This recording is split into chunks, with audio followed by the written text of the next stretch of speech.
Typically, we would go to the Democrat. The Democrat up to speak next is not here, so we're going to go to Representative Franklin. Representative Franklin, I now recognize you for 3 minutes.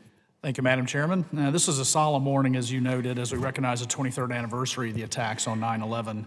And that evil act of cowardice sent many of our sons and daughters to foreign soil to defend our nation.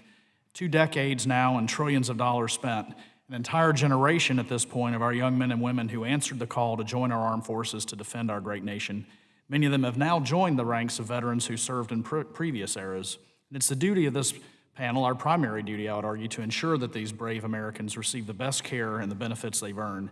Despite the sacrifices our veterans and their families have made, reports indicate they're being cut off from certain services the VA is obligated to provide them.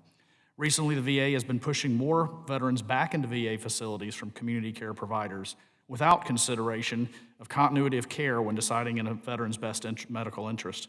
This abruptly cuts off veterans from long-time treatment plans and providers they trust. It's difficult for veterans to build rapport with a provider or a counselor and then be forced to find a new one, creating gaps in care. These gaps can negatively impact all aspects of life for veterans and their families. It's unconscionable this would be allowed to even happen, and that this committee would do so. It's something we must stop. I'm concerned by the comments by members of the committee that appear to be in direct opposition to community care. The same comments advocate shrinking the funding and size of the program. The rationale often centers around the VA's recent efforts to increase convenience with new clinics and improve care by recruiting new specialists. I applaud those efforts, including the opening of a fantastic new clinic in my hometown of Lakeland, Florida.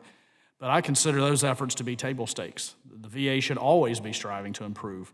But excellent care at VA facilities and providing flexibility to veterans are not opposing missions.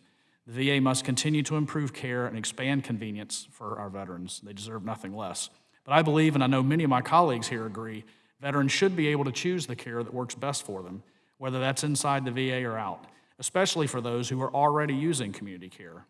My bill, the Ensuring Community and Care and Veterans Health Act, protects veterans who have chosen to utilize community care. It will also provide clarity for veterans concerned that they'll lose their provider. Specifically, this requires the VA to consider continuity of care in determining best medical interest of a veteran. This will provide disruption in care for veterans already receiving services from community care providers. And most importantly, it will allow veterans to continue choosing the most convenient care for them.